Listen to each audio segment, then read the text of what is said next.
এইখানে আছে 500 গ্রাম মাংস। এই মাংসটার উপরে প্রথমে একটু লেবুর রস দিলাম। লেবুর রসটা দিয়ে মাংসটাকে একটু মাখিয়ে নেব।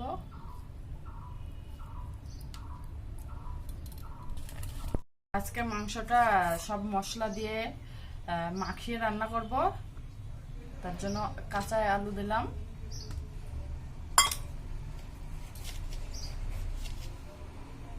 পরিমাণ মতন লবণ,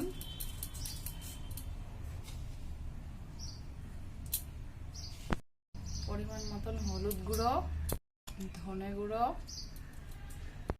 জিরা গুঁড়ো। এবার এর মধ্যে আছে পেঁয়াজ, রসুন, আদা আর কাঁচা লঙ্কা। এই বাটাটা এর মধ্যে দিয়ে দেবো, পেস্টটা। একটু সরষের তেল দিয়ে নেব। মিশ্রণকে ভালোভাবে মাখাবো।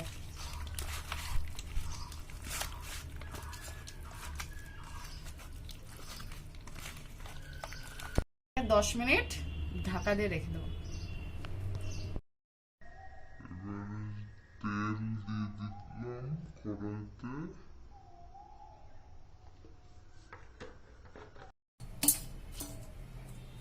এবার এলাচ, দারচিনি, তেজপাতা আর গোলমরিচ দিয়ে দেবো ফোড়ন। একটু জিরাও দিয়ে দেবো, গোটা জিরা।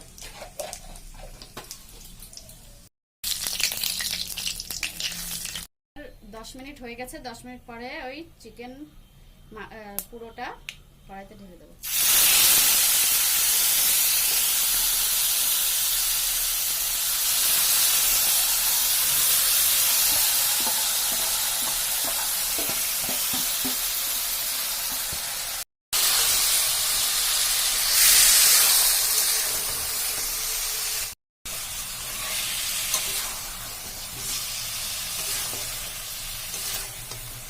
চিকেনটাকে 10-15 মিনিট ধরে ভালো করে কষিয়ে নিতে হবে।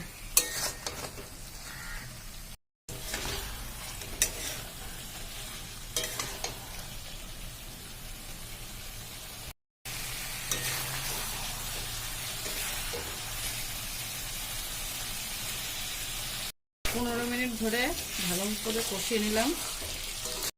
মশলা থেকে তেল ছেড়ে দিয়েছে। এবার একটু গরম জল দিয়ে দিলাম।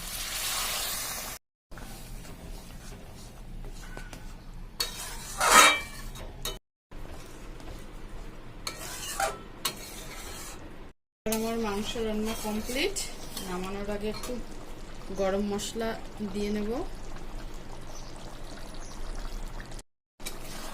আমি কিন্তু মাংসে কোনো লাল লঙ্কা বা লঙ্কার গুঁড়ো ইউজ করিনি। তাও দেখুন আমার মাংসের কালারটা কত সুন্দর এসেছে।